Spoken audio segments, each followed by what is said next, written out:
Friends. This is Drew Roberts. This is another fungible tokens discussion. I'm joined here today with EZZ.eth. Many of you all are familiar with him through his late night X spaces. And what you may not know is he is a smart contract developer, but primarily he is an advisor for projects for different uh, teams that are launching projects as far as tokenomics goes and overall strategy of bringing it to market. So anyway, excited to talk about this. So excited to talk about with Easy today about. I think we're going to mainly talk about reflections and how those have evolved over time and how those are used in projects and some of our concerns with projects that utilize reflections in their tokenomic structure. So Easy, nice to have you on today. How are you doing? Hey, I'm doing pretty good, Drew. Thanks for having me. Beautiful background you have there in Sarasota, Florida. Sanford, Florida. It's Sanford. yeah, not to dox them, but Jake Newman and Company Enterprises are over there in Sarasota, part of the swamp. I'm just north of Orlando here in Sanford, but yeah, Sorry about that, uh, Drew. I got y'all two mixed up. You both look alike. I don't have the gold teeth, but anyway, I think one of the things that we've been asked about, and one of the things I like to discuss with you today, is reflections and tokens. I know, like when I first got into writing smart contracts back in 2021 for different projects, every one of them wanted reflections built into the contract. Uh, and for those of you who aren't aware, reflections are when you percentage of the tax or the fee on the tokens, either on buys or sales or both, goes and is reflected or given. Those tokens are sent out to the top holders in a project or across all holders in a project. And Easy, I just wanted to kind of pick your brain on that today. What are your opinions on reflections? Should those still be used today? I've noticed a number of projects kind of bringing those back, but they've kind of long since gone out of the meta of projects. But just wanted to get your thoughts on it. Yeah, so good question. That was a big, it was the meta in 2020 and 2021. It's like 10 would launch a day. Everybody was looking for them. And just like anything in cryptocurrencies,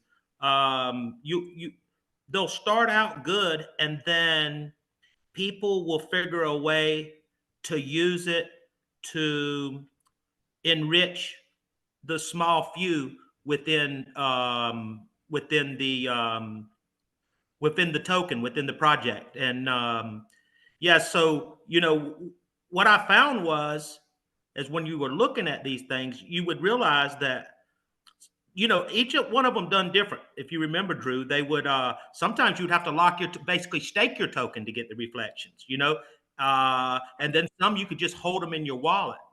And what you would find out is that the majority of the reflections went to, say, the top 5 to 10% of the holders, and that would be 90% of the reflections.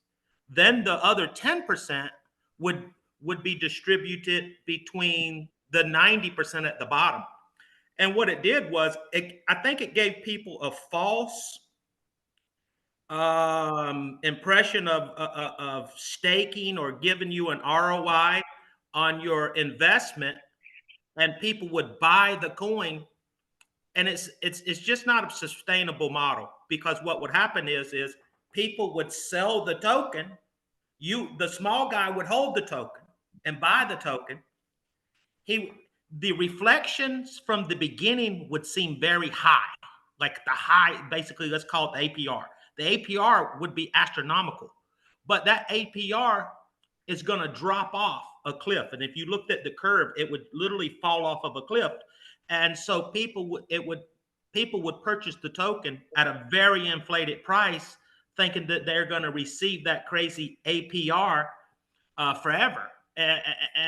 And what happened is we found out the APRs don't last forever, and some of them lasted weeks, some of them lasted a few months, and then um, really the people at the top would make the APR, And that was the thing. They knew the APR was for 3 weeks. Well, the small guy, he put in a little bit of money, and he's like, well, every 10 weeks, I double my money. Well, the top of the food chain, they realized it was only a 3-week sustainable project.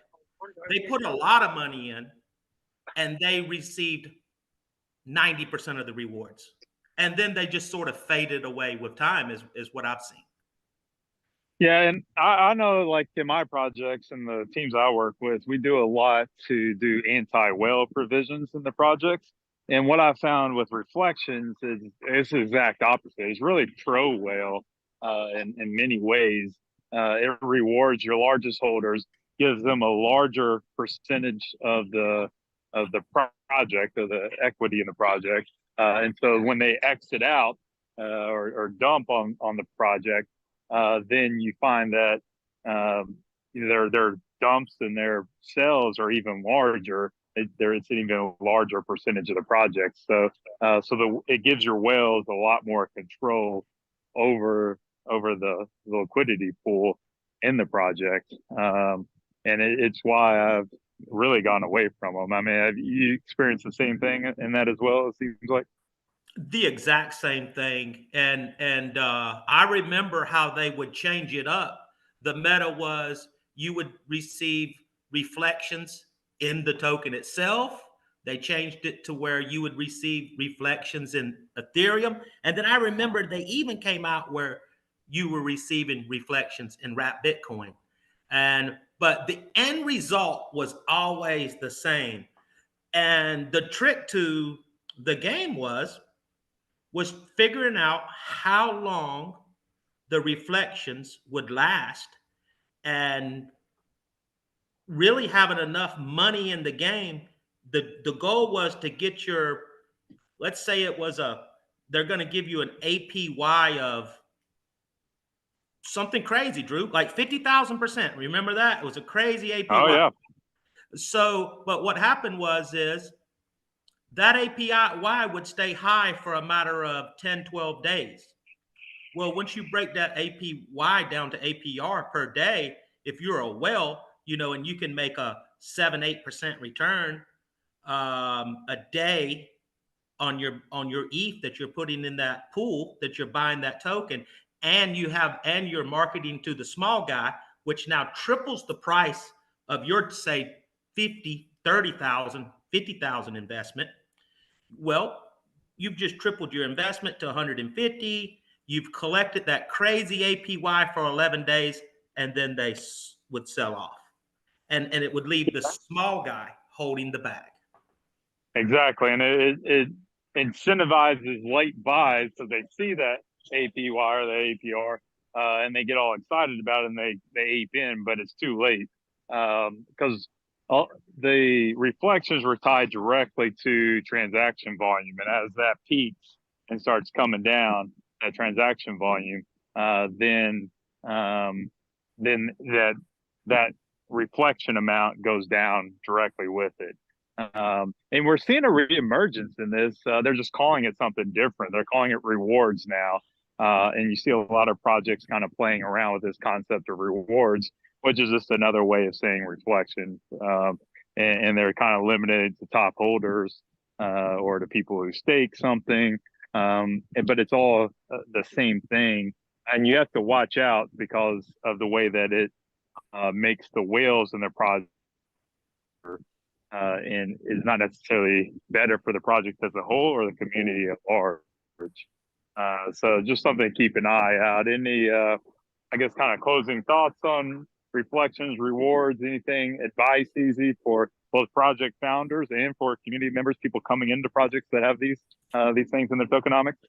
Yes, Drew, I sure do.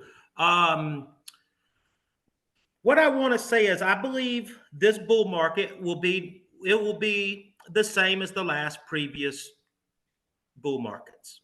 You're going to see a lot of these older plays come back around. They're going to dress them up, make them look like it's something new and improved, breaking technology, and you're going to see Like Drew, you remember we quit counting the APR and APY. People would say, "Nah, I'm getting in another one because it's got 17 commas."